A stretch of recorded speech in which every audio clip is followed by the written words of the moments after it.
मगर आज तो हमरा बगली छोटबो की हो हुआ क्या? एना सुनो ना तो हमरा बगली नहीं छोटो क्या? ओ लहरे लाए हां भावे बता बगली साहब महामंत्री हां एक बात कान खोल करके सुन लो। जी इस समय मैं पिताजी के पास जा रहा हूँ पिताजी का हत्या करने के लिए। जी जी महाराज और तुम यहाँ से चले जाओ पिताजी के हवेली के गेट पर।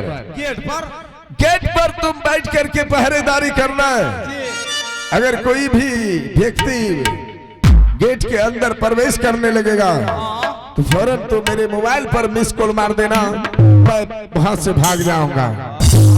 हां मैं लाज के मिस कॉल मार दूंगा। महामंत्री याद रहे, जी अगर गड़बड़ करने की प्रयास किया जी महाराज तो समझ लो बेटा मुझसे बुरा कुछ कोई नहीं होगा। ओ नहीं ना को सही हुआ तो ठीक है महामंत्री, चलो जाओ तुम पिताजी के महल के गेट पर। जी महाराज मैं इस समय पिताजी के पास जा रहा हूँ जी पिताजी का हत्या करने के जी लिए। महाराज आप जाइए हम जा रहे हैं। आ भैया जी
पिताजी के लगी जाना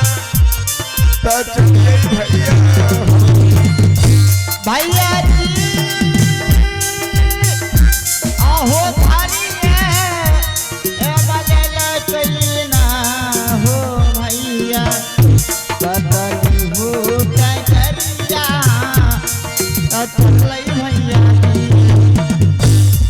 आहो जा तू दिन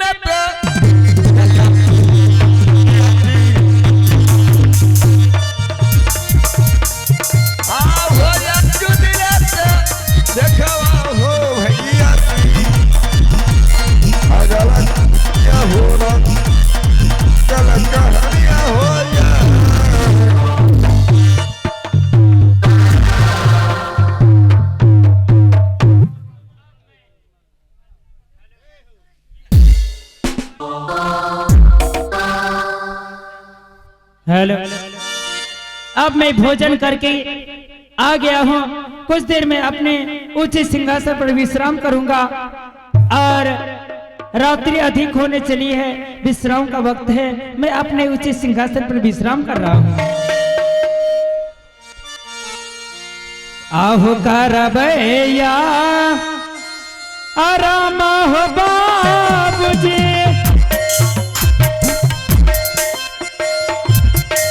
हे अपनो ये हलिया दुलारुआ,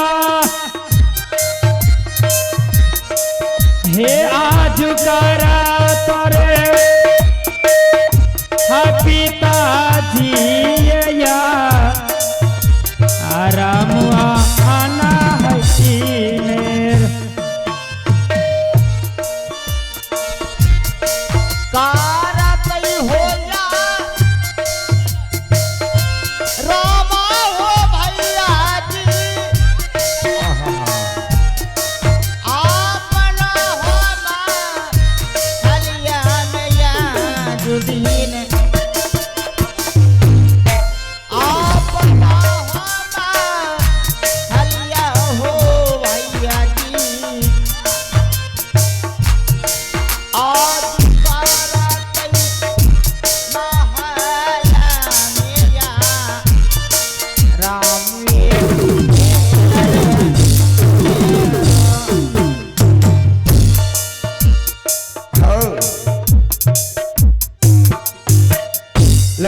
समय पिताजी अपने कक्ष में गहरी नींद में सो रहे हैं, लेकिन बड़े बुजुर्ग ने कहा है किसी इंसान का हत्या करना चाहिए उसे नींद में नहीं बल्कि उसे जगा करके करना चाहिए।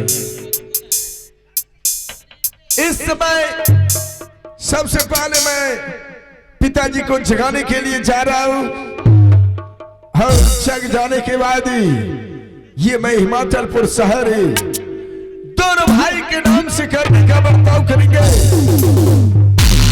अगर कहीं मेरा बात मान गया पिताजी, ये हिमाचलपुर शहर दोनों भाई के नाम से कर दिया तो फिर कोई बात नहीं, अगर इनकार किया इसी जगह राम नाम सत कर तो मैं सबसे पहले पिताजी को जगाने के लिए जाऊं। पिताजी पिताजी पिताजी। कमल, इतनी बड़ी रात्रि में और तुम मेरे पास आया है, क्या बात है कमल? पिताजी, इस समय इतनी बड़ी रात्रि में जो मैं आपके पास आया हूं, कल मैं आपसे हिमाचलपुर शहर दोनों भाई के नाम से करने का बर्ताव किए थे। हाँ कमल, उस समय आपके साथ बड़े भैया और भाभी माँ थे। मैं सोचा भैया और भाभी के डर से कहीं पिताजी ये हिमाचलपुर शहर दोनों भाई के नाम से करने से इनकार चले गए। क्या नहीं, इस समय पिताजी अपने महल में अकेले होंगे, इसी समय ये हिमाचलपुर शहर हम दोनों भाई के नाम से करवा लेंगे, इसीलिए मैं आपके पास आया हूं पिताजी। कमल, कान खोल करके सुन लो, जो बात मैं एक बार बोल दिया हूँ वही बार बार मुझे दोहराना अच्छा नहीं लगता। मतलब ने समझा नहीं? समझाने की प्रयास करो। मैं जिस बात को एक बार बोल दिया हूँ कि एक बार ध्यान से सुन कि जब तक मेरे शरीर में प्राण रहेगा, हाँ। जब तक मैं अपने जीते जिंदगी तुम्हें कभी राजपाट में हिस्सा नहीं मिलेगा। हाँ, शायद लगता है पिताजी आपके दिमाग के जो पुरिया है वो खराब हो चुका है पिताजी, लेकिन आपके पास अगर कोई रास्ता दिखाई नहीं दे रहा है तो मेरे पास दो रास्ता इस समय दिखाई दे रहा है। कौन सा रास्ता है पिताजी? पहला रास्ता इस प्रकार है कि ये कहाड़ी में घी है, अगर उस हाड़ी से घी सीधी उंगली के से नहीं निकले तो ये उंगली को टेढ़ी करके निकाल लेना चाहिए। इसका मतलब ये पहला रास्ता हुआ पिताजी। दूसरा रास्ता? अब मैं आपको दूसरा रास्ता बता देने के लिए जा रहा हूँ। अगर उस हाड़ी से घी उंगली टेढ़ी करने से भी नहीं निकला तो सारे के नीचे आग लगा देना चाहिए। कमल, मैं कुछ समझा नहीं। इसका मतलब यही हुआ पिताजी, अगर ये हिमाचलपुर शहर सुबह होती हम दोनों भाई के नाम से नहीं हुआ, मैं ये स्वर्ग जैसे घर को मैं नहीं बना दूंगा। कमल, चाहे तो जो कुछ भी कर ले, लेकिन मैं कभी राजपाट में बंटवारा करने की सहयोग नहीं होऊंगा। हाँ, तो तुम मरने के लिए तैयार हो? हाँ कमल। ये राज बंटवारा करने के लिए तैयार नहीं हो? नहीं। तो फिर विलंब क्यों कर रहे हो? चल मरने के लिए तैयार हो जाओ। भैया के सुनवे हाय गुरु गवा के सती गमाई अरे के बनना का पत्ता तौरा माता हिमाचल राजा मारईना भैया को सुना पाटुरु राजा सतीमा देखा तई सती आगे मैया तनी दूर